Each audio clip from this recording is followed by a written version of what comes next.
Mechwarrior Online patch notes for February 2024. Hi friends, I'm still TTB, I'm still sick, so that's the reason why the patch notes are a little bit late, but let's talk about the new mechs and all the changes that are coming to Mechwarrior Online this month. Scrolling down, of course the full notes will be linked in the video description as always. We get two legendary battle mechs. We get the Warhawk KASAI, which is not a battle mech, it is an Omni mech, and the Black Knight Red Reaper 2. Together with, of course, a battle pass, as always, that you can choose to finish at your leisure. There's no timing on the battle pass. There's also weapon adjustments, of course, equipment adjustments, map adjustments, mech quirks, and more. We've already talked about the Mechwarrior Online Legends Intel for 2024, so that is already discussed. The free mech this month is going to be the Dragon. So go ahead and secure your dragon. Of course, I'm going to make a video for that as well. Now, scrolling down to the legendary mechs, the Warhawk KASAI, right here, there you can see him, features a unique paint job. It's going to have unique bolt-ons, going to have some unique omnipods, of course, and a unique warhorn as well. There you see it in action. This is how this thing ships. Triple ATM-6 launchers, and then I believe, what was that? 4 laser hardpoints on the other arm. I will have to check what kind of lasers there are. We can have a look at the loadout right here. There we go, that's the shipping loadout. 3 ATM-6, 2 large pulse lasers, 2 ER medium lasers. The actually defining thing of this mech, by the way, is right here, hiding in the CT, the Clan Supercharger Mark III. That's not mask. It is something that helps you increase your top speed. So once you're at maximum speed of your mech, you hit the supercharger and it goes faster. It doesn't turn faster, it doesn't accelerate faster, it doesn't work when you're going backwards. It just allows you to have higher top speed like mask. And you also have to press your mask button to do so. It can be very useful, it takes some getting used to, but it was quite useful as we were trying it. Like I said, we'll have dedicated buy guides on the KASAI as well as on the Red Reaper 2, probably tomorrow on YouTube. Okie dokie. As far as the quirks are concerned, missile cooldown, missile velocity, and heat are the quirks, plus some extra structure on the mech and some torso yaw angle. Quirks are not really anything that I would be super curious about. The set of 8 quirks are kind of weak, to be honest. Now, here is the Red Reaper 2. This is the mech that everybody has been waiting for. This is the Black Knight with the giant shield. You can see it shooting, has a really nice actual loadout that you can actually run straight out of the box, I would say. Here we have the loadout. It is 2 snub-nose PPCs, 5 small lasers, and 4 SRM-6, 90 damage Alpha Strike, XL 300. Yeah, this is one of the Black Knights that we have to XL because the shield itself weighs, I believe, 6 tons, I think somebody said, heavy shield, and then on top of that, of course, there's some extra armor on top of that. That's also another 1.5 tons or so, so overall 7.5 tons worth of a shield right here.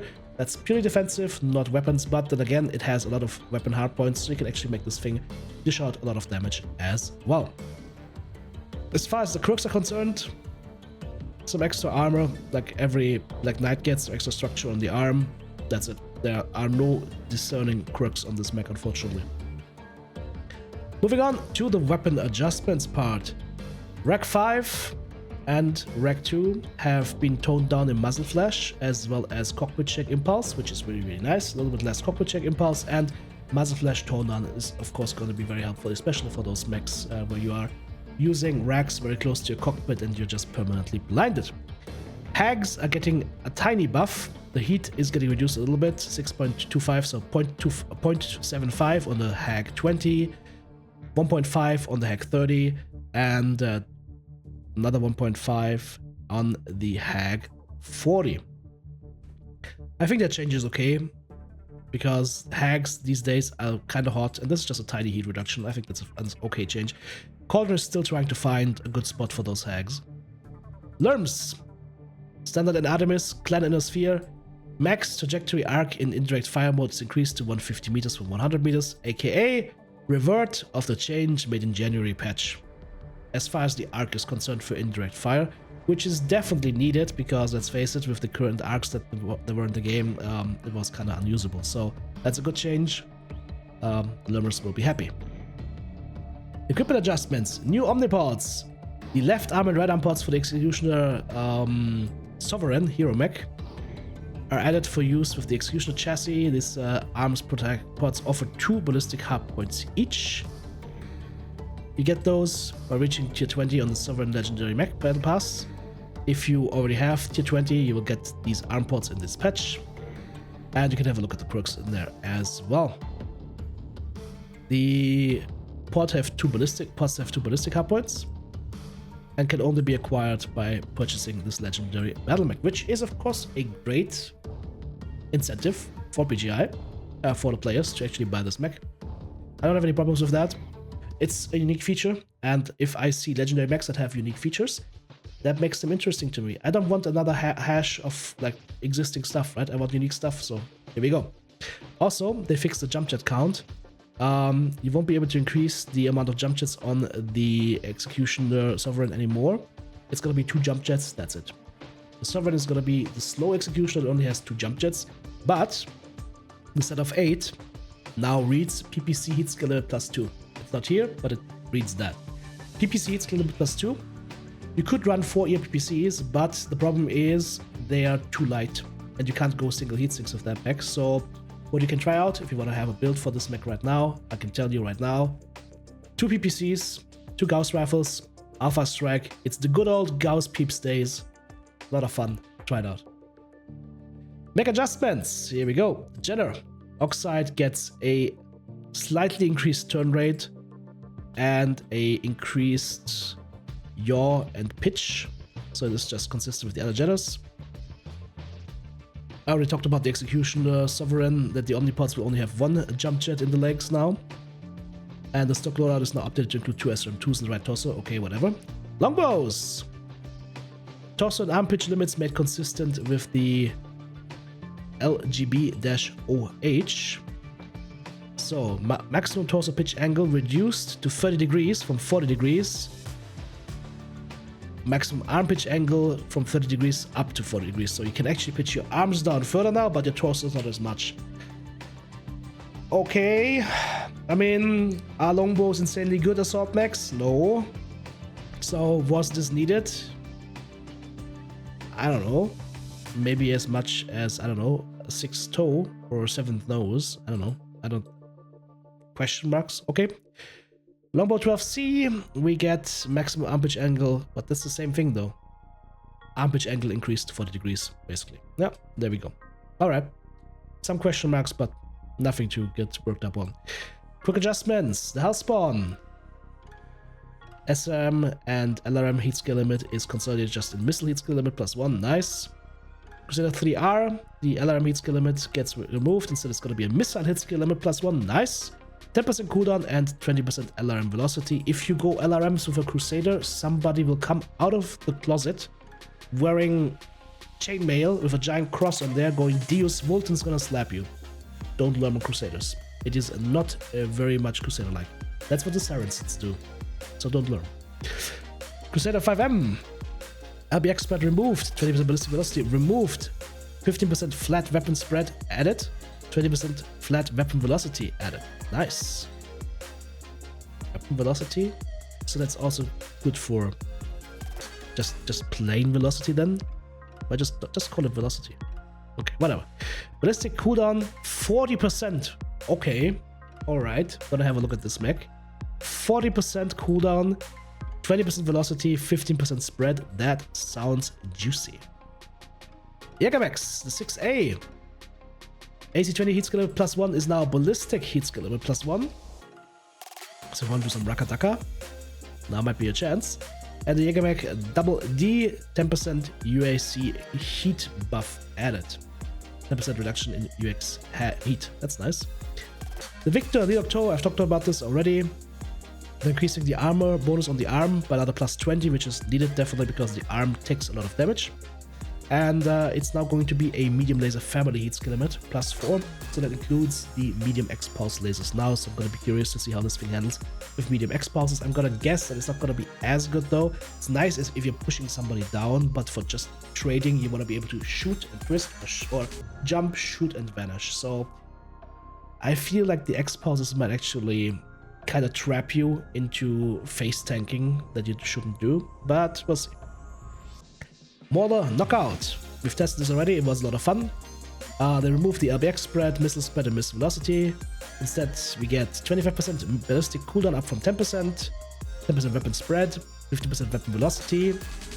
Most interesting to me here was laser hit skill +1 and 10% laser duration. Now you can do something like Gauss triple binaries on this mech right now, but you also can do quadruple large X pulses, which we tried, was a lot of fun. Executioner Prime gets a little bit of armor on the arms, +5, on the right arm, +10 on the left arm. Gauss rifle cooldown removed, instead it's flat ballistic cooldown and 5% laser duration on the right arm over there. The other one was on the left arm. Executioner Alpha gets 5 extra armor and on the right arm, and extra 7 bonus armor on the left arm. Executioner Bravo, left arm armor +10. 10% EAPPC heat on the right arm, 15% ballistic velocity on the left arm. Executioner Charlie, left arm armor bonus +10, same thing.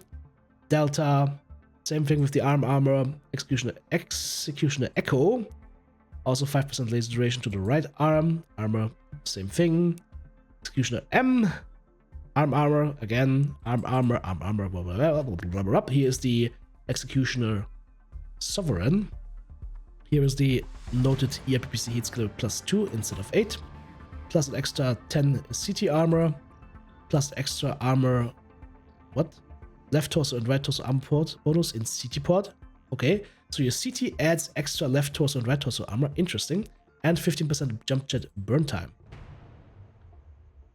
Also, of course, the armor bonuses to the arms as before, and 15% UAC jam duration to left arm and right arm ports. Those are the ones that will carry your Daka.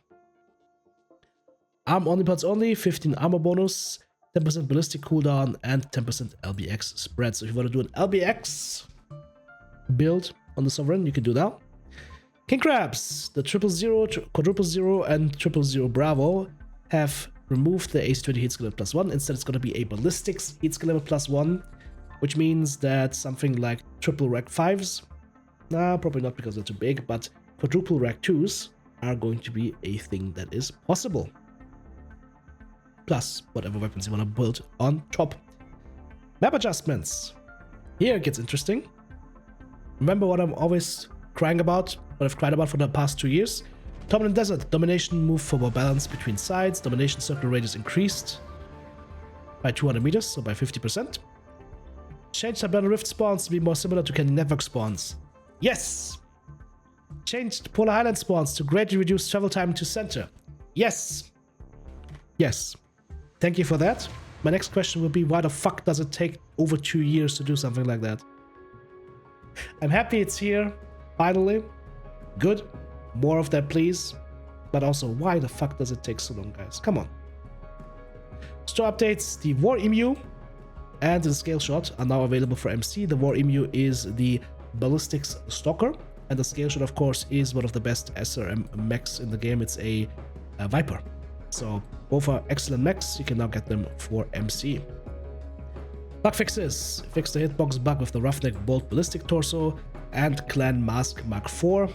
The weapon spread when mask is active is now consistent with other mask variants. Before, I did only introduce 10% of the weapon spread that it should apply, despite the vertical shake. So, a little bit of bug fixes, nice map adjustments, some quirk changes that are interesting, and then of course the weapon adjustments to racks as well as hags and LRM trajectory, and the 2 new legendary mechs.